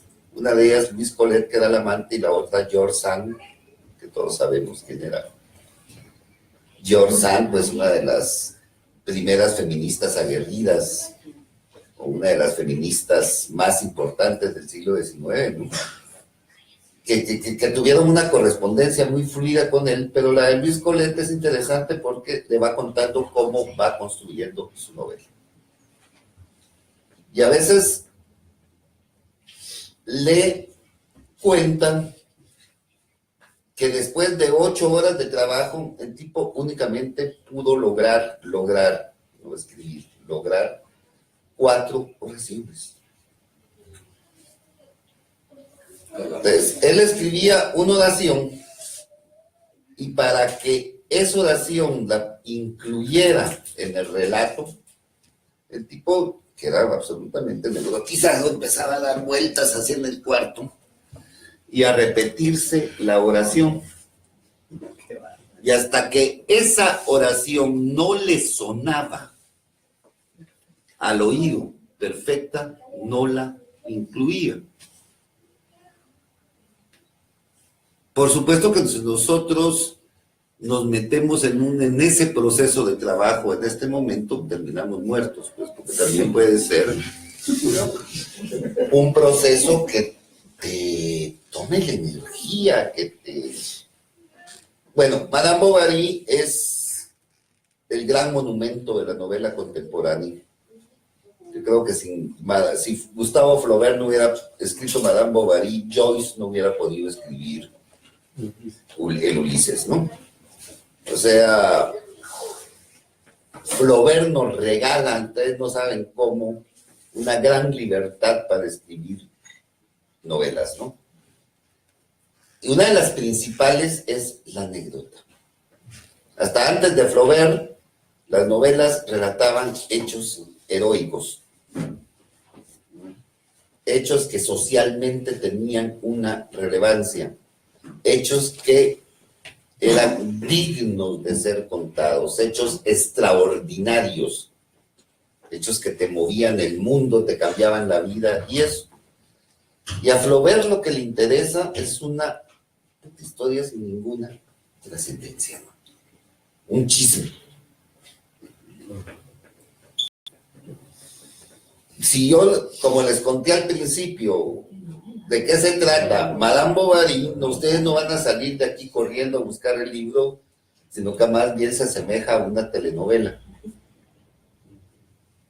La cuestión no es lo que está contando, sino cómo lo está contando y cómo esa historia le sirve para comprender la condición humana, para comprender quiénes somos, para comprender reines, que ustedes pueden traducir por chiquimula, para comprender qué quiere decir mezquindad, qué quiere decir amor, qué quiere decir riesgo, qué quiere decir aventura, que todo este tipo de conceptos que muchas veces nos comen la cabeza, él nos los va a explicar a partir de una historia absolutamente banal, pues. Un chisme que todos hemos escuchado con sus variaciones alguna vez, o muchas, ¿no? Un chisme que te cuenta tu mamá. Ahora bien, digamos, y ahí vamos a lo de que decías de la poesía y de la poesía rimada, ¿no? Algo que le sirve a Flaubert para crear, porque también es lo que crea, es una nueva sensibilidad, es un nuevo punto de vista para observar las cosas, es comprender que de lo puramente cotidiano puede nacer una poesía hermosa, una poesía grande, una poesía con valor. Aunque tampoco eso nos los asegura, es decir, no es escribiendo sobre grandes hazañas o sobre hechos intrascendentes que nos va a asegurar que vamos a hacer un buen poema, una buena novela o lo que ustedes quieran, pues es todo lo que está, digamos, alrededor de lo que estamos construyendo. Y Flaubert, a mi parecer, sobre todo cuando uno la puede leer en su idioma original, es que Flaubert se adelanta al jazz. Si uno se mete en Madame Bovary a fondo, es de cierta manera como que se estuviera escuchando a Charlie Parker, ¿no? Hay una cuestión auditiva muy importante, ¿no? Eso, por ejemplo, lo que contaba Melesio me llama mucho la atención, porque Melesio tiene una capacidad impresionante para narrar, sobre todo su narración oral, ¿no? Entonces, a veces posiblemente no son ni siquiera las historias que estamos contando las que son simpáticas, sino la manera en que estamos contando esas historias, que yo creo que es lo que vos deberías rescatar en tu escritura. Yo, si leo algo tuyo, me encantaría encontrar ese desenfado, esa música, esa forma en que me contás las cosas. ¿Qué es un chiquimulteco tratando de subirse un transatlántico y que lo peguen una patada en el culo y que lo agarre posiblemente la policía y se lo lleve? Me gustaría, es decir, algo que le dé vida a eso, ¿no? Pero también, digamos, mucho de tu narración oral está en el sonido, en esa carencia que tenés, que es un poco el origen de la poesía, esa que llamamos rimada. ¿Qué es la rima? La rima es una cuestión de traducción. Cuando se descubre en el Renacimiento, digamos, todo el legado de la literatura clásica, esto lo descubrimos en lenguas muertas, ¿no? En lenguas muertas que los especialistas, sobre todo curas, ¿por qué curas? Porque los curas no habían ido a la guerra. durante la Edad Media, entonces son los únicos que pueden aprender a leer y a escribir y que tienen como un entorno para desarrollarse en este sentido, en el conocimiento, pues. Y son uno de las pocas personas que tienen acceso a una herencia letrada que estaba absolutamente vedada para todos, ¿no? Volvamos al nombre de la rosa. Es bueno verla cada cierto tiempo y comprender esto. Y estos tipos descubren que posiblemente esto que ellos estaban descubriendo en estos manuscritos, su importancia no era necesariamente lo que contaban, porque todo se parecía mucho, porque las historias eran similares, porque venían de mitos a veces comunes, y entonces nosotros agarrábamos 3, 4 poemas clásicos, hasta podíamos acusar a unos o a otros de plagio, porque nos estaban contando lo mismo, pues porque qué sé yo, pues la Biblia se parece a qué sé yo, esto se parece al Popol Vuh, y todos eran historias originarias, eran historias de mito, ¿no? Lo que esta gente descubre es la canción, esa que tanto ha influido en nosotros en el siglo XX. Y se dan cuenta de que mucho de eso que están descubriendo era cantado. Y que en la canción, de cierta manera, se encuentra el origen de todo. Se encuentra el origen de la historia, se encuentra el origen del periodismo, se encuentra el origen de la literatura. Y este tipo de canciones, si ya lo vemos con la distancia, estaban, es que demasiado ligadas a lo que nosotros llamamos narcocorrido. ¿De dónde nacen estas primeras canciones, esta primera lírica? Había unos señores que eran unos bárbaros, unos perfectos hijos de su madre, que eran los señores de la guerra. Estos señores de la guerra de repente empiezan a tener resonancia porque es una ruptura dentro de sociedades en donde en realidad no pasaba nada, hasta que estos tipos vienen y empiezan a invadir por el hecho de que quieren invadir. Pues ni siquiera es para apropiarse de las tierras, sino es para joder, para invadir, para crearse una leyenda. Pero para crearse una leyenda no solamente se necesitaban los hechos de violencia, sino necesitaban a alguien que estuviera ahí con ellos y que fuera capaz de narrar esos hechos.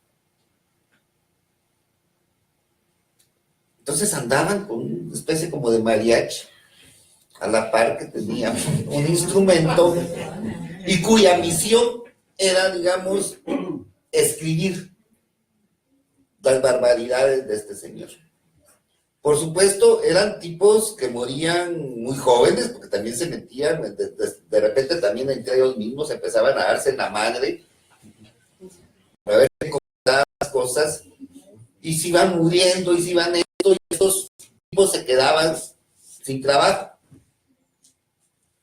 Entonces lo que hacían era irse de pueblo en pueblo cantando esto que habían escrito sobre este u otro señor de la guerra, ¿no? que estaba rimando.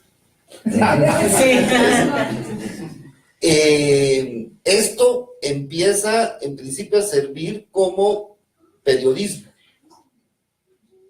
Es decir, las gentes de los pueblos se enteraban por estas canciones de qué era lo que realmente estaba ocurriendo y de las amenazas que ellos iban percibiendo en sus mundos, ¿no?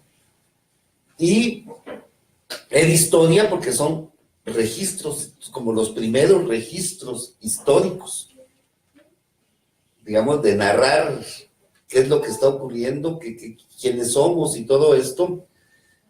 Y además poesía, porque eran cosas más que dichas cantadas, que era la forma, digamos, de interesar a la gente en este tipo de historias, ¿no?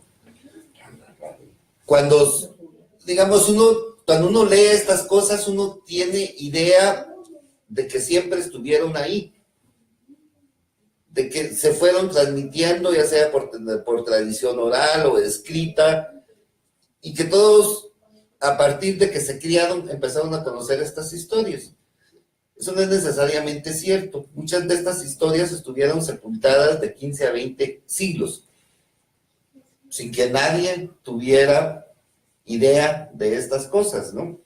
La cultura clásica en realidad es un descubrimiento que nosotros hacemos hace 500 años, en el inicio del Renacimiento. La tragedia clásica se descubre por dos líneas escritas por un arquitecto en un tratado más bien de arquitectura donde hablaba de cómo era la antigua Grecia, y de repente él hablaba de una cosa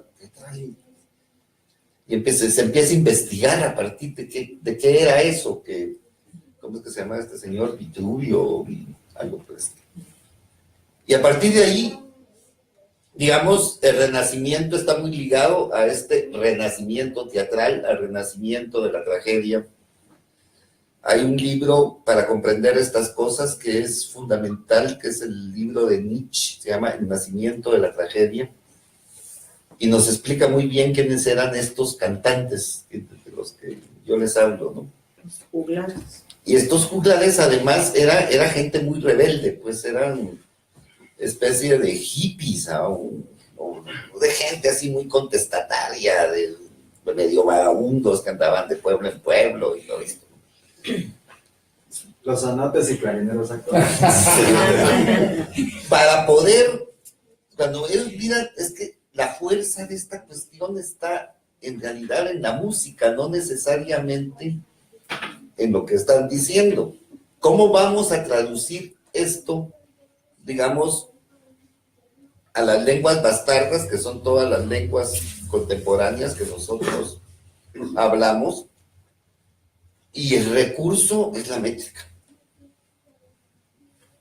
Para tratar de atrapar un poco la musicalidad de esto.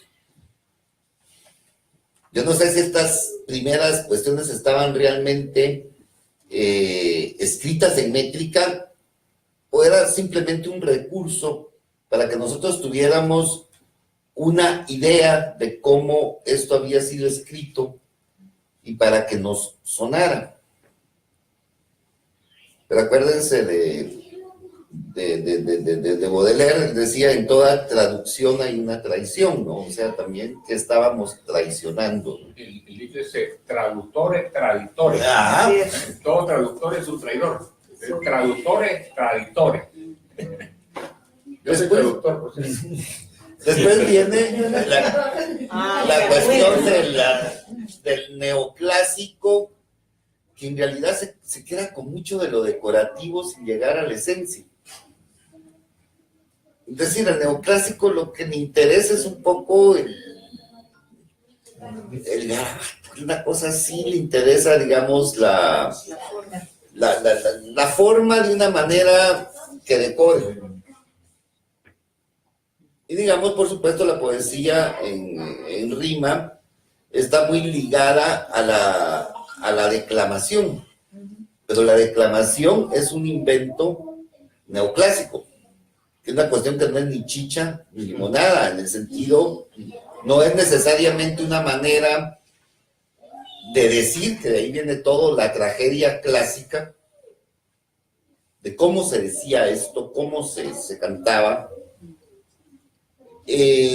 No es una manera tampoco de tratar de encontrar la esencia de la propia poesía, sino es una forma de que esto suene como te suenan las tablas de multiplicar, ¿verdad? Para, ¿no? Y de una escuela un poco... Bueno, ¿por qué ese apego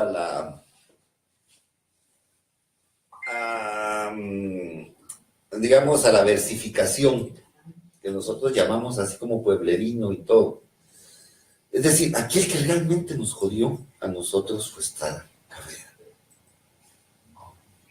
Estrada Cabrera crea una forma de celebración que nos determina hasta ahora. Estrada Cabrera es el inventor de la traducción de escuela, el inventor de las marchas, el inventor de las cosas estas, las minervalias. Toda nuestra manera de celebrar a la patria, a la María, lo que ustedes quieran, viene de Estrada Cabrera. Las reinas vienen de Estrada Cabrera.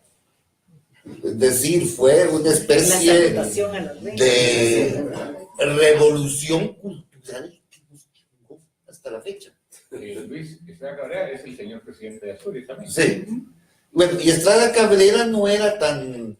El tipo se rodeaba, sobre todo de todos estos poetas modernistas que eran unos sinvergüenzas que se andaban viendo cómo se arreglaban la vida de dictador en dictador.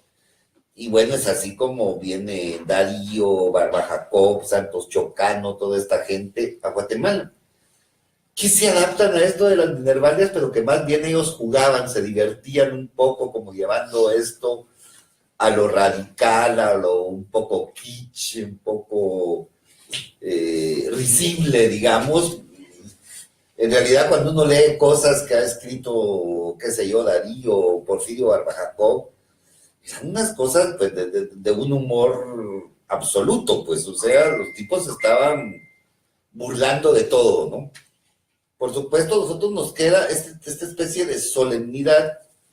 ¿Por qué Chiquimula en esta cuestión? Acuérdense que Estrada Cabrera pone 2 puntos culturales, o eran más o menos, pero digamos 2 puntos culturales importantes. Quetzaltenango y Chiquimula, que es un poco celebrar la patria de Carrera. Es decir, la fundación de Guatemala, ¿qué es? La fundación de Guatemala es cuando Carrera logra poner de acuerdo a los quetzaltecos con los chiquimultecos para echar a la mierda a Morazán. Sí, fue el mediador, un gran... Saquemos de aquí a Morazán y a partir de eso nosotros empezamos a tener hasta una delimitación geográfica. Antes de esto nosotros no sabíamos ni qué era Guatemala, hasta dónde llegaba, cuáles eran sus límites. No sabíamos ni quién mandaba en esto, ¿no? No sabíamos si éramos de México, si seguíamos siendo de España, si eran las Repúblicas Unidas de Centroamérica o estábamos peleando. Hasta que, bueno, pues, o sea, Carrera logra expulsar a Morazán, cuyo objetivo, por supuesto, era la Capitanía General, y a partir de ahí, la unión con otras provincias, y él lo logra con los quetzaltecos y los chiquimultecos puestos, y logran y arman esto que ahora nosotros llamamos Guatemala, ¿no?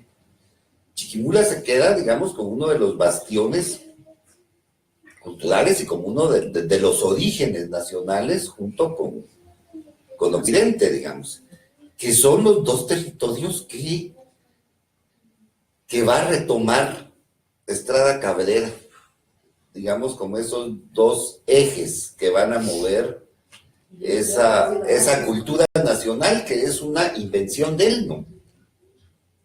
Toda esa forma castrense, aun si él es un gobernante civil, pues es un abogado, ¿no? Pero que nos va a internalizar todo eso castrense, digamos, que va fluyendo en nuestra manera de expresar cultura, ¿no? Empezando por las marchas y las reinas y todos estos delirios neoclásicos y toda esta poesía rimada y todo este tipo de poesía para celebrar a la patria o las grandes batallas de los héroes o qué sé yo, ¿no? Yo creo que la poesía libre, el verso libre, es aquel en el que uno se siente libre. Si vos te sentís libre rimando y esa rima recupera tu sonido, pues magnífico, pues, aunque yo creo que, bueno, para realmente lograr un soneto en la actualidad, tenés que ser algo así como verdaderamente exuberante, decir que podemos agregar a todo lo que ya fue escrito. Ya se agotaron las rimas. Se agotaron porque no podemos agregar más, porque es decir, tendríamos que ser verdaderamente geniales para superar el siglo de oro, por ejemplo. Para superar a Manrique, no solo a Arjona, ¿no?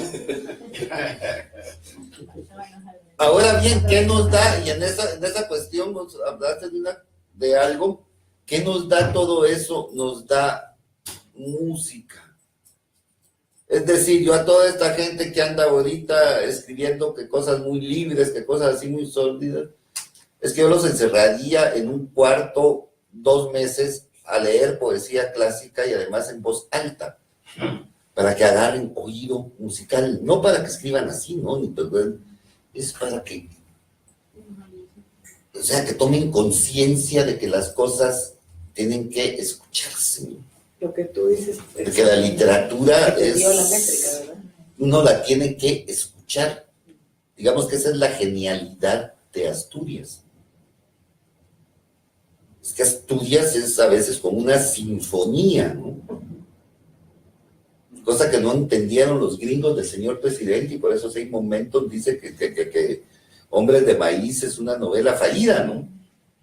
Y uno, porque Sin Momentum, digamos, el español que tenía para meterse a eso era absolutamente rudimentario. Y cuando se encuentra con eso, pues no lo comprende, y no comprende que el chiste está en lo que eso suena, en lo que eso se nos va metiendo adentro a partir del sonido, ¿no? Yo creo que lo tendríamos que recuperar es esa fuerza. Otra cosa que a mí yo ando viendo siempre cosas muy raras, muy extrañas, todo aquello que es raro me llama la atención. Y de repente con uno de estos cuates piratas compré lo que se llamaban 2 películas chiquimultecas. Parece bien Chiquimula, qué buena onda, vamos a verlo. De Mario Almada, ¿no? Sí, digamos dentro de esa línea, pero lo que vi verdaderamente me dio miedo. Me dio mucho, mucho miedo. Se supone que eran películas muy rudimentarias que esta gente debe hacer para que la gente de Chiquimula se sienta identificada. De narcos era, ¿no? Es que ya no comprendes qué es, no, eran de pistoleros, pero es que no eran de narcos ni nada, vos no comprendías quién era la policía, quiénes eran los narcos, quiénes eran los buenos, quiénes eran los buenos, quiénes eran los malos. Era una balacera entera, pero una balacera sin sentido, una balacera por el hecho de utilizar armas o porque había que utilizarlas. No había argumento. Una culpa es, en mi pueblo equiparon una parte de esas películas, en Jacinto, y llegó Mario Almada, porque él era uno de los productores, y lo declararon casi hijo predilecto de Jacinto. Yo respeto mucho a Mario Almada, yo respeto verdaderamente a Mario Almada. Además que es no se engañen por esas cosas, que bueno, pues hay que comer y todo, ¿no? Era un actor de primera. Hay una, ¿cómo se llama esta? La de Valle Inclán, que hace Mario Almada en cine, que hace con Silvia Pinal. ¿Cómo se llama? Mencioname obras de Valle Inclán. Esta que pasa así como en el medioevo, que andan vendiendo al... Se llama Divinas Palabras. Busquen esa versión cinematográfica, debe ser como en el 76, 77, película mexicana, Divinas Palabras. Es con Mario Almada y Silvia Pinal. Esta póngome de pie, quítome el sombrero, ¿no? El tipo se echó un papel brillante, ¿no? Y luego yo creo que es un tipo que comprende, de los primeros que comprende la realidad o en lo que se iba a convertir la realidad latinoamericana a partir de los años 80, ¿no? Es el primer cuate a tratarnos la frontera. El primero que empieza a indagar en la realidad de los mojados, en la realidad de los coyotes, en esta especie de enfrentamiento de pistoleros, en este narco cooptando. Por supuesto que no es Fellini, pues. Pone Ni como es, película española. es que es una producción española, pero es mexicana. El pisto es español, digamos, y la producción. Así de simple. No, pues es que esto ya no tenía nombre, es que no tenía ni historia, ¿no? Entonces también yo me pregunto, ¿en manos de quién estamos dejando narrar la Chiquimula contemporánea? Buena pregunta. Sí, esa ¿Quién está narrando lo que somos en este momento ahí? Esa preocupación la hemos compartido también acá en el grupo, porque cuando asistimos a algún evento cultural en Chiquimula, lo que surge de primera mano son rancheras, son música norteña, es decir, producciones chiquimultecas, pero con formatos Registros. exactamente. Álvaro Linares. Y por supuesto es una manera de expresión, pero tenemos nuestras dudas si están haciendo lo que debieran hacer, porque se siguen manteniendo los esquemas que se practicaban hace muchísimos años. Sentimos que no hay una realidad que haya cambiado en ese ámbito de expresión artística. Cuando llegan, por ejemplo, grupos de música norteña, son abarrotados los lugares donde se presentan. Cuando llega música de otro género, la gente no llega. Como que hay un gusto arraigado también en el colectivo chiquimulteco por esos esquemas de expresión artística. Y eso se ve también en la literatura, ¿verdad? Vemos que se mantienen las mismas temáticas, los mismos formatos de expresión. No sé a qué se deba. Tal vez se enderece alguna investigación al respecto.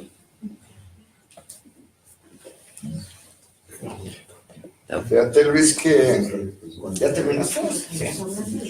Fíjate que a raíz de lo que nos acabas de compartir acá en cuanto a lo que es la música,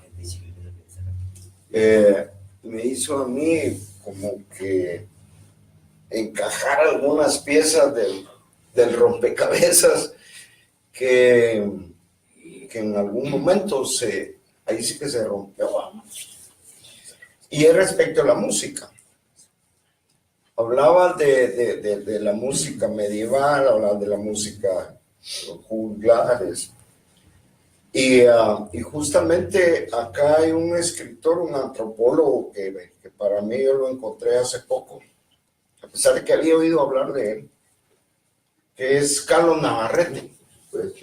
Carlos tiene del corrido. Carlos tiene una investigación, se llama Historia del Corrido en Guatemala. Y es lo que decís. Andaban con su guitarra de tren en tren, de pueblo en pueblo, de cantina en cantina, de velorio en velorio, etcétera, etcétera. Y era la noticia, era el romance, era todo eso que se contaba a través de los corridos. Y es que en una oportunidad, como te decía, yo solo silbando me topé con la música, pero fue a raíz también de esos encuentros que es muy común en nosotros los chiquimultecos. Nos encontramos ahí, ya sea a declamar, a contar leyendas, historias, chistes colorados, descoloridos, de lo que sea, pero nos reunimos para eso, para identificar. Entonces, en una oportunidad con Lecho, mi gran amigo, mi gran compañero, justamente cuando él ganó su reifeato por primera vez, ¿no? Que después ya se quedó de por vida y ahora es eterno, no sé por qué está o abajo, ¿sabe dónde estará? Pero fíjate que cuando ganó ese premio le dieron a él, y él mismo lo hizo ver, un premio de 200 quetzales, te hablo del 74. Y de ahí todos los que habíamos participado, que era un grupo de chiquimultecos, de teatro y paltecos, donde había oradores, cantantes, etcétera, etcétera. Viene y cada quien al final de la velada, ya haciendo señas que qué me iba a tocar a mí, aquel y todo, de los 200 quetzales. Que en ese tiempo era un pistal, ¿va? Entonces viene el hecho y dice, miren, aquel que decide soy yo, porque el rey feo soy yo, ¿va? Y voy a ver qué hago. Y al final nos dice, ya sé, muy salomónico el hecho. Con estos 200 quetzales le vamos a ir a comprar la cantina al chino pobre, fíjate, quedaba ahí en la 12 avenida y por ahí por donde hace el piñata, a la par del Parque Colón. Entonces, ahí dentro de la tertulia, jolgorio, celebración, trago y la grande habla, vienen los Dipala y cantan una canción, fíjate vos, que se llama La Magdalena. Entonces, yo digo, los zipaltecos a mí me enseñaron la Magdalena del ombligo para arriba y del ombligo para abajo yo se lo puse.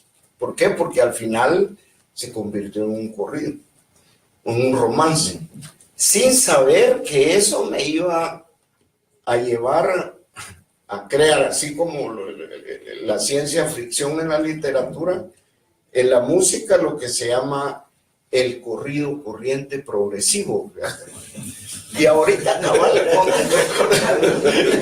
recordándome, yo entré en el rollo de Carlos Navarrete,